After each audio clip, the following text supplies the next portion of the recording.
Hello दोस्तों, नमस्कार। स्वागत है आपका। इस वीडियो में हम देखेंगे मार्च का करंट अफेयर, जो कि आपके आने वाले पीसीएस एग्ज़ाम, जैसा कि बताया जा रहा है कि ये अब जुलाई में होने जा रहा है, तो उसके लिए लाभकारी होगा और आपके अन्य जो भी एग्ज़ाम हैं एसएससी वगैरह में भी लाभदायक होगा। चाहे कोई भी एग्ज़ाम हो, आईएएस से रिलेटेड जो भी क्वेश्चन बन सकता है जून में होने वाली परीक्षा के लिए, उसे मैं अलग से मेंशन कर दूँगा। तो चलिए आइए स्टार्ट करते हैं। देखिए, पहला क्वेश्चन है उत्तर प्रदेश से, क्योंकि यूपी का एग्ज़ाम है, इस वजह से देख लेते हैं। आदित्यनाथ जी, जैसा कि आप जानते हैं, बन चुके हैं मुख्यमंत्री, और ये किस अनुच्छेद के तहत राज्यपाल इनको नियुक्त करता है मुख्यमंत्री को? तो ये नियुक्त करता है 164 अनुच्छेद के तहत। जो उत्तराखंड से हैं उनके लिए एक इम्पोर्टेंट क्वेश्चन बन जाता है। अभी रावत जी ने उत्तराखंड के नए मुख्यमंत्री के रूप में शपथ ग्रहण किया है, और लेकिन राज्य के पहले मुख्यमंत्री कौन थे? पहले मुख्यमंत्री नित्यानंद स्वामी। तो आ जाते हैं कभी कभार ये वनडे एग्जाम में। जैसा कि आप जानते हैं, गोवा में नए मुख्यमंत्री चुने गए हैं मनोहर पार्रिकर, लेकिन उनको जो शपथ दिलाई, यानी कि राज्यपाल, कौन से राज्यपाल जी का नाम क्या है जिन्होंने शपथ दिलाई, तो वो थोड़ा सा मायने रखता है, आ जाता है कभी कभार। मृदुला सिन्हा ने। और आप ज़्यादा जानते हैं, मणिपुर में भी नए मुख्यमंत्री चुने गए हैं, तो उनका नाम क्या है? एन बीरेन सिंह। और पंजाब के नए मुख्यमंत्री जो हैं सभी जानते हैं, कैप्टन अमरिंदर सिंह, लेकिन एक बार थोड़ा सा ध्यान में रखना जरूरी है। देखिए, ये इम्पोर्टेंट क्वेश्चन है आपका यूपीएससी के लिए, यूपी पीसीएस दोनों के लिए इम्पोर्टेंट है। हाल ही में किस उच्च न्यायालय ने गंगा और यमुना नदी को जीवित मानव का दर्जा देने का आदेश दिया है? तो ये इम्पोर्टेंट है। ये दिया था आपका उत्तराखंड उच्च न्यायालय ने। देखिए, पीसीएस के लिए इम्पोर्टेंट है ये। हाल ही में आर्थिक मामलों की केंद्रीय मंत्रिमंडल समिति द्वारा देश में सिविल रक्षा क्षेत्र के तहत देश में कितने केंद्रीय विद्यालयों की स्थापना के प्रस्ताव को मंजूरी प्रदान कर दी गई है? तो ये 50 विद्यालय हैं, केंद्रीय विद्यालय, जिन्हें केवी के नाम से जानते हैं। रेल मंत्री सुरेश प्रभु द्वारा स्वदेशी तकनीक से निर्मित भारत की पहली उपनगरीय ट्रेन को मुंबई के चर्च गेट से हरी झंडी दिखाकर रवाना किया गया। इसका नाम क्या रखा गया है? ये पीसीएस के लिए इम्पोर्टेंट हो जाता है। इसका नाम है मेधा। यूपीएससी और पीसीएस दोनों के लिए इम्पोर्टेंट है राष्ट्रीय स्वास्थ्य नीति। तो हाल ही में केंद्रीय मंत्रिमंडल ने नई राष्ट्रीय स्वास्थ्य नीति 2017 को अनुमोदित कर दिया। इसके अनुसार जन स्वास्थ्य व्यय को समयबद्ध ढंग से जीडीपी के कितने प्रतिशत तक बढ़ाने का प्रस्ताव किया गया है? ये किया गया आपका 2.5% तक, जो कि वर्तमान में 1.04% है। एक इम्पोर्टेंट क्वेश्चन है, सिंधु जल संधि 1960 के तहत भारत और पाकिस्तान के मध्य वर्ष में कम से कम कितनी बार वार्ता करना अनिवार्य है? तो ये कम से कम एक बार तो होनी ही चाहिए सिंधु जल संधि के तहत। देखिए, नई रेलवे कैटरिंग पॉलिसी 2017 की घोषणा किस वित्तीय वर्ष के रेल बजट में की गई थी? तो ये है आपका 2016-17 के बजट में। ये ध्यान में रखना है, ये इस बार के बजट में नहीं करी गई है, 17-18 के में, क्योंकि अक्सर पूछ लेते हैं ऐसे क्वेश्चन कन्फ्यूज करने के लिए। हाल ही में कहाँ पर निर्मित देश के प्रथम एकीकृत हेलीपोर्ट को राष्ट्र को समर्पित कर दिया गया है? ये नई दिल्ली में है। हाल ही में फॉर्च्यून पत्रिका द्वारा जारी विश्व के 50 महानतम नेताओं की सूची में किस भारतीय को शामिल किया गया है? तो वो अरुंधति भट्टाचार्य हैं, उनको सम्मिलित किया गया था। मानव विकास रिपोर्ट के बारे में देख लेते हैं, एक बहुत ही इम्पोर्टेंट है। संयुक्त राष्ट्र विकास कार्यक्रम यानी यूएनडीपी द्वारा जारी, यानी इम्पोर्टेंट है यूपीएससी के लिए। मानव विकास रिपोर्ट कौन जारी करता है? यूएनडीपी। और तो 2016 जो है जारी करी गई है। तो इसमें जो है मानव विकास सूचकांक कितना रहा है भारत का? तो भारत का सूचकांक रहा है 131, जो कि पहले 130 था। एक इम्पोर्टेंट है यूपीएससी के लिए। इसके जो हैं मानव विकास सूचकांक के 3 संकेतक होते हैं। पहला होता है आपका जीवन प्रत्याशा सूचकांक, दूसरा शिक्षा सूचकांक, तीसरा आय सूचकांक। तो इन तीनों को थोड़ा सा ध्यान में रखें, कभी भी आ सकता है एग्जाम में, यूपीएससी में और पीसीएस में भी। ठीक है, वर्ल्ड हैप्पीनेस रिपोर्ट 2017 यानी विश्व प्रसन्नता रिपोर्ट, तो इसे देख लेते हैं, थोड़ा सा इम्पोर्टेंट है यूपीएससी और यूपीपीसीएस के लिए। हाल ही में संयुक्त राष्ट्र महासभा के नेतृत्व में संयुक्त राष्ट्र निर्वहनीय विकास समाधान नेटवर्क यानी कि यूएनएसडीएसएन द्वारा जारी विश्व प्रसन्नता रिपोर्ट 2017 के अनुसार विश्व के सबसे खुशहाल देशों की सूची में कौन सा देश प्रथम स्थान पर रहा? तो ये रहा था आपका नॉर्वे। तो इसे थोड़ा सा नॉर्वे इम्पोर्टेंट है। और एक इम्पोर्टेंट है आपका, ये कौन जारी करता है? तो जारी करता है संयुक्त राष्ट्र निर्वहनीय विकास समाधान नेटवर्क। बिल्कुल इसे ध्यान में रट लें, लिख लें, नोट कर लें इसे। ये बिल्कुल आने वाला है एक तरह से यूपीएससी या यूपी पीसीएस में। यूएनएसडीएसएन।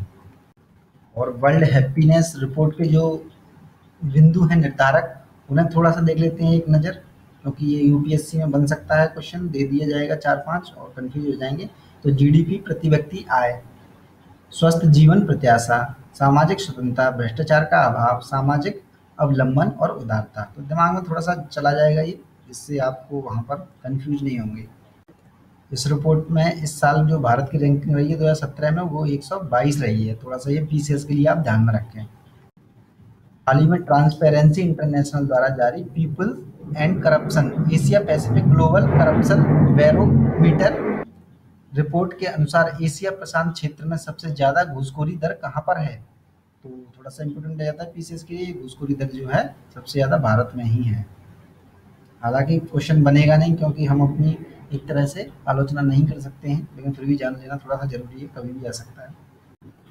हाल ही में टाइम्स हायर एजुकेशन द्वारा जारी विश्व की सर्वश्रेष्ठ लघु विश्वविद्यालयों की सूची, ये इम्पोर्टेंट है, इसे ध्यान में रखें। लघु विश्वविद्यालय की सूची 2017 में किस भारतीय संस्थान को शामिल किया गया? तो ये किया गया आपका भारतीय विज्ञान संस्थान को। आपका यूपीएससी और पीसीएस के लिए इम्पोर्टेंट है। यूपीएससी के लिए खासकर, आईएएस के लिए, विश्व व्यापार संगठन की व्यापार सुविधा समझौता के संबंधित निम्नलिखित कथनों में कौन सा सत्य है? इस समझौते की शुरुआत वर्ष 2011 में दोहा वार्ता से प्रारंभ हुई। दूसरा स्टेटमेंट है नवंबर 2014 में इस समझौते को अनुसमर्थन के लिए रखा गया। 22 फरवरी 2017 से यह समझौता लागू हुआ। तो इसमें जो सही है वो 2 और 3 सही है, यानी कि दोहा वार्ता से इसकी शुरुआत नहीं हुई थी। इसकी शुरुआत हुई थी आपकी बाली से, 2013 बाली से।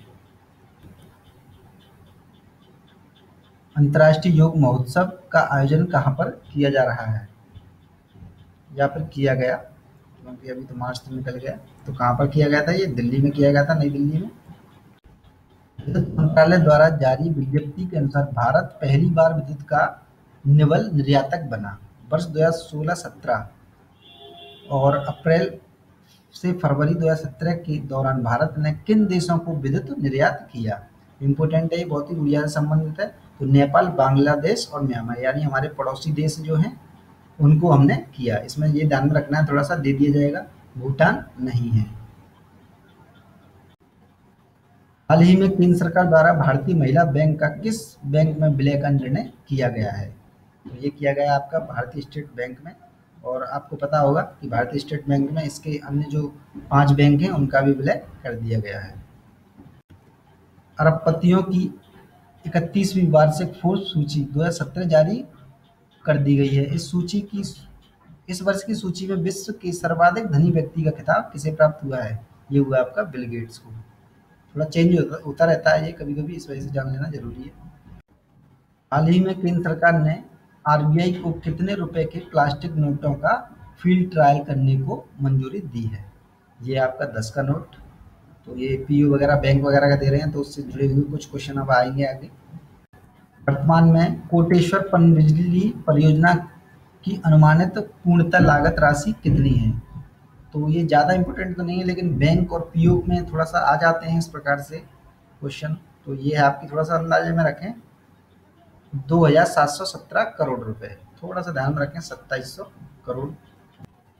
हाल ही में किस बैंक ने देश का पहला आधार पे ऐप लॉन्च किया? बहुत ही इंपॉर्टेंट है ये, इसे बिल्कुल आप याद कर लें अच्छे से। ये किया आपका आईडीएफसी बैंक ने, आधार पे ऐप। केंद्रीय सांख्यिकी कार्यालय यानी सीएसओ ने स्थिर मूल्यों यानी 2011-12 और वर्तमान मूल्यों पर राष्ट्रीय आय के द्वितीय अग्रिम अनुमान 2016-17 और तीसरी तिमाही के लिए जीडीपी के तिमाही अनुमान जारी किए हैं। उसमें जीडीपी की वृद्धि दर का कितना अनुमान लगाया गया है? ये लगाया गया आपका 7.1। तो ये बैंक पीओ के लिए इम्पोर्टेंट हो जाता है।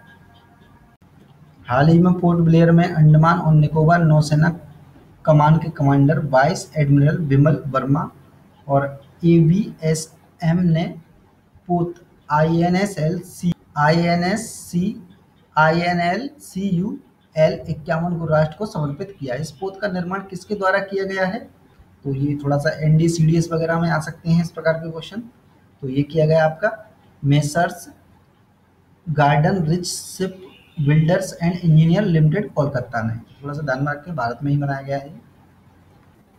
हाल ही में भारतीय नौसेना ने सतह से हवा में कम दूरी की मारक क्षमता वाली बराक मिसाइल का किस पोत से सफलतापूर्वक परीक्षण किया है?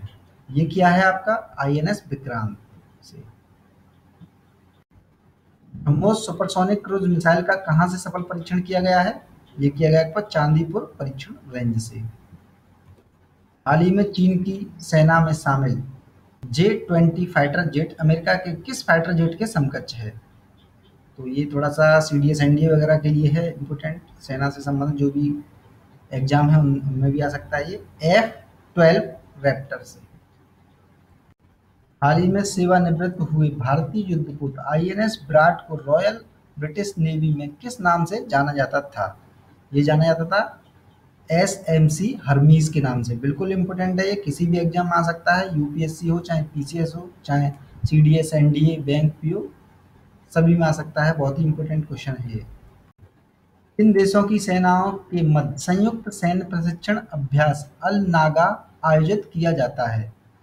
तो ये किया जाता है आपका भारत और सिंगापुर के मध्य में अल नागा।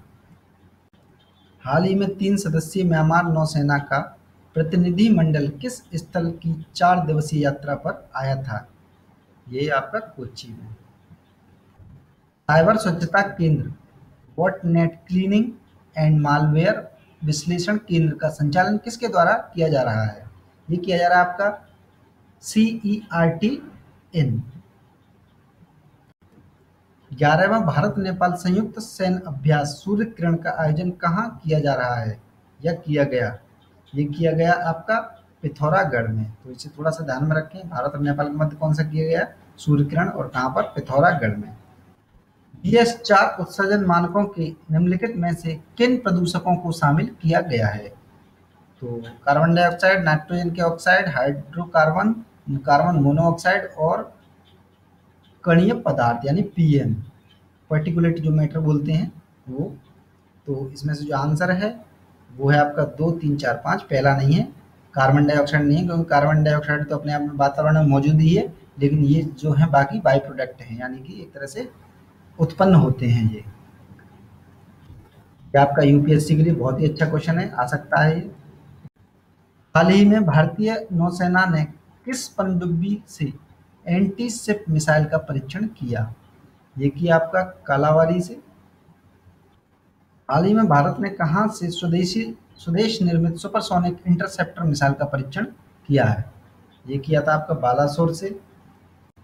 दोस्तों इस वीडियो में बस इतना ही। अगले वीडियो में हम खेल परिदृश्य से आगे देखेंगे जो भी होगा, और जिन्होंने सब्सक्राइब नहीं है सब्सक्राइब कर लें। इस वीडियो को लाइक करना बिल्कुल ना भूलें, जिससे हम वीडियो जल्दी जल्दी ला सकें।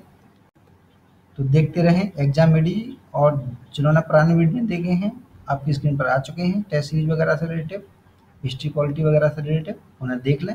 और आपको हमारे सारे वीडियो देखने हैं तो सर्च करें एग्जाम मेड इजी, आपको सारे वीडियो वहाँ पर मिल जाएंगे। तो देखते रहें, धन्यवाद।